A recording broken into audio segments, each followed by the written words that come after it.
We are in my kitchen today, and my husband came across these on the side of the road. Now, this is a butcher block.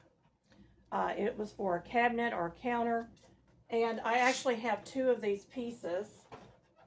They're quite large, and there's the back label. And I thought, at first we thought we were going to use them for side tables.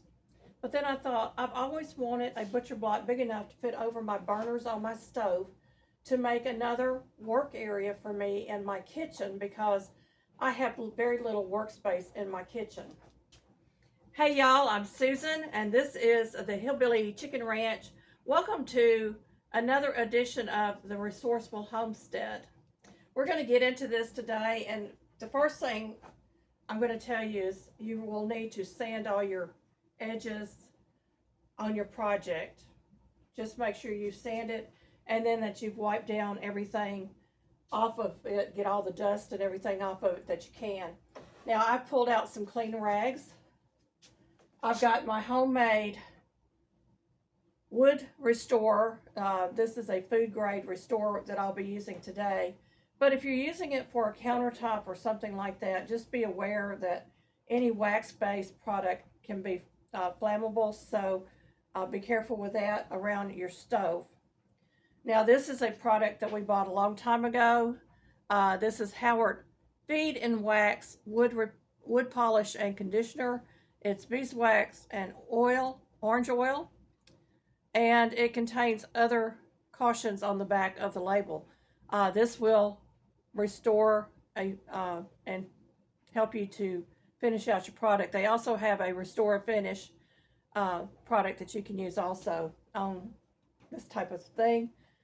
And I'm going to use some plain old 5% distilled vinegar. We're going to start with that. I'm going to get my rag over here.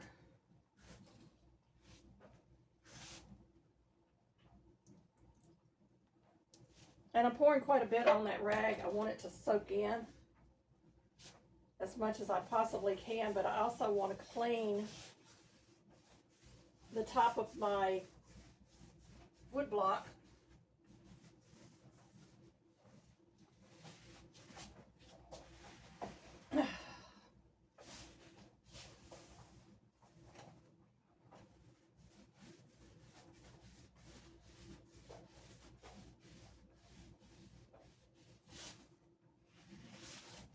And so the reason I'm cleaning it is because I want to get any soil off of there. There really wasn't that much on that piece. I want it to dry completely, so we're going to wait for this to dry. I'm not going to do the back. I might do the sides a little bit with my food grade wood restorer, and I will link that video right up there and also down below. So this is homemade with the beeswax from my neighbor's bees. So it doesn't take very long for this to dry. It's almost dry.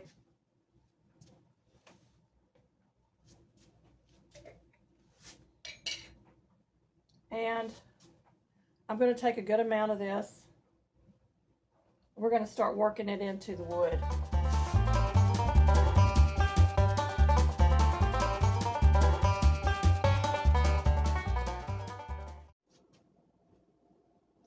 Y'all stick around till the end, because we're going to get into my corner pantry, which is our spice cabinet. You don't want to miss that. Wanted to move you in a little bit closer so that you can actually see what I'm doing.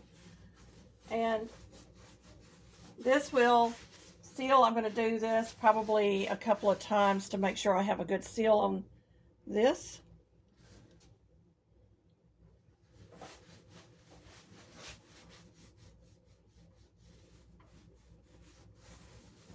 And you want to make sure that you're working it into any imperfections that you might see on your top.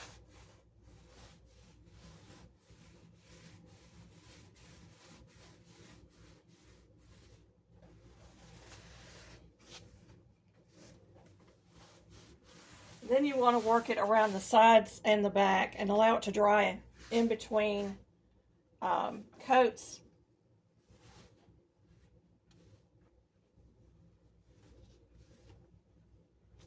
You can see I still have some beeswax on here.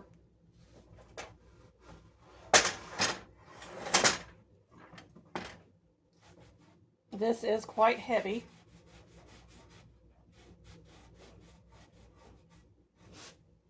And it may take a little more on the edges of your piece because that is the cut ends of your wood.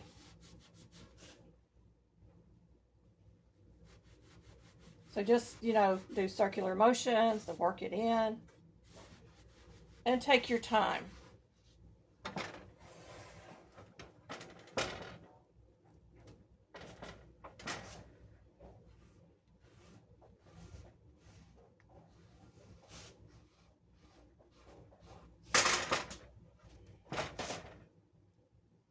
We have rain in the area, and you might hear some thunder booms.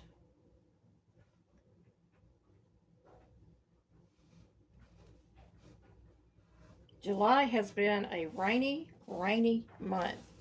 So that edge looks fairly good, fairly decent. And of course, I need to clean up any that I might drop on my stove because it is flammable, and we don't want to cause a fire. Now this end is a finished end, and you can see right here where they join the pieces together. So it may not take as much of your paste that you're using.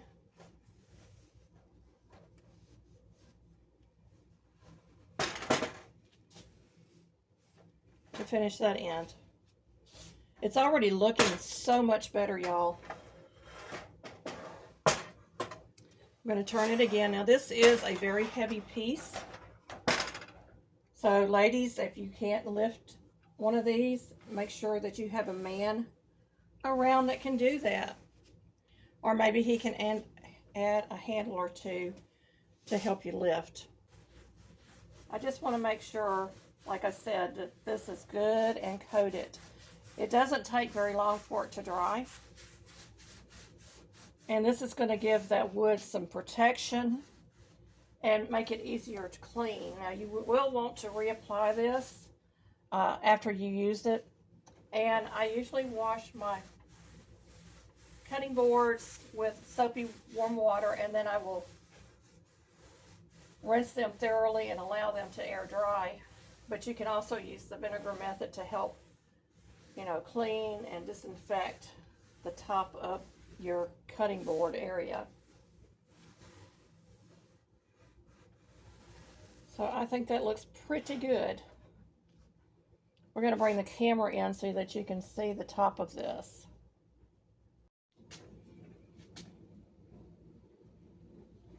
I don't know about you, but I absolutely love this. And it will come in so handy in our galley kitchen. So there it is. We're going to let it completely dry. Off camera, I did go around the rough edges, the raw wood edges, with another coat just to double protect those. And then you're just going to take you a dry rag and just going to really work that into your wood, especially the top. And that's just really going to seal that wood good. I'm just going to run around the edges. And it is finished. A couple of things. If you're going to not use this at all times, you want to keep it clean. So I would suggest maybe a large pillowcase. Let me see if a pillowcase will work. You might want to go with a queen or a king size to have an overlay, but this should fit in here.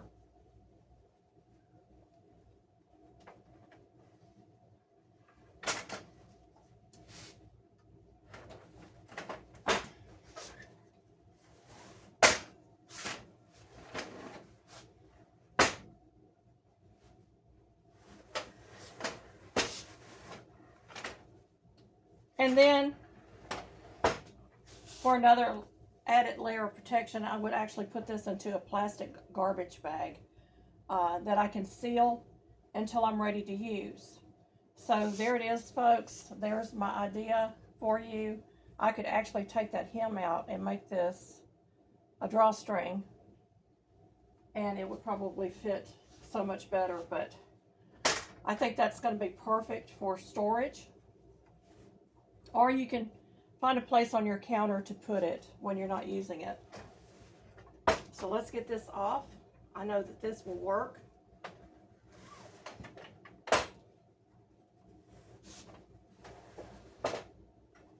And you don't have to use a new pillowcase. You can use one from the thrift store and save yourself a little bit of money. Or you can use a bed sheet and just wrap it. You know, lay it on top, lay the sheet out on a flat surface, put this in the center of it, and then just fold it in, and then put it into the plastic bag. So we're gonna center this on my burners.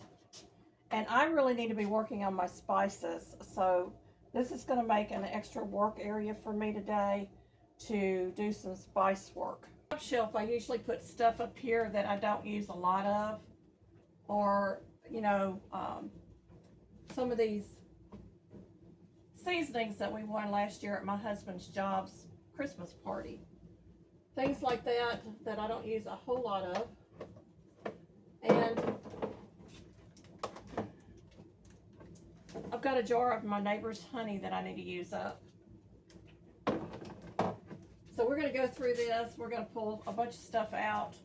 And then I'm not even going to worry with this bottom shelf today because, for one, I can't get back in there. I got boxes in the way. But I am going to try to get everything off of the top of my freezer, refrigerator, and my countertop. All right. Thankfully, we only have 2 spices that needs to be jarred up. One being black pepper. And I'm just reusing an old hot dog relish jar. I'm really not going to condense down anything this time because everything seems to be already condensed. So my funnel doesn't fit exactly, but we're going to try our best to get it on there. And I probably could use one of those narrow bottom funnels for this. So let me go grab that real quick. I think that will work a little better. And now pepper, you want to stand back because you know pepper is pepper and you will be sneezing. And I probably could have gone with a little bit smaller jar, but we buy pepper on occasion.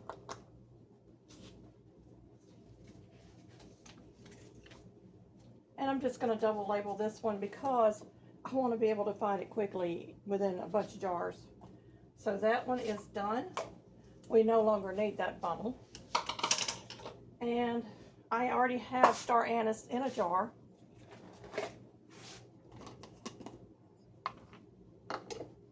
So I'm just going to go ahead and add this to that jar.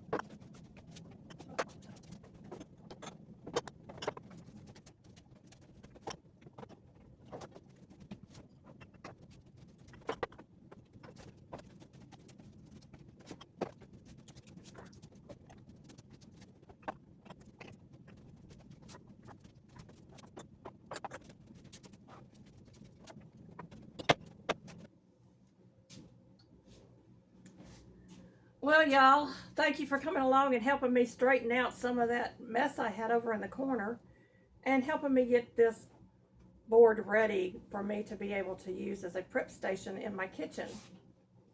I have cleaned it again with a little bit of vinegar, and I'm going to allow that to dry. Then we're going to get it bagged up, sealed, and put away. Be blessed and a blessing.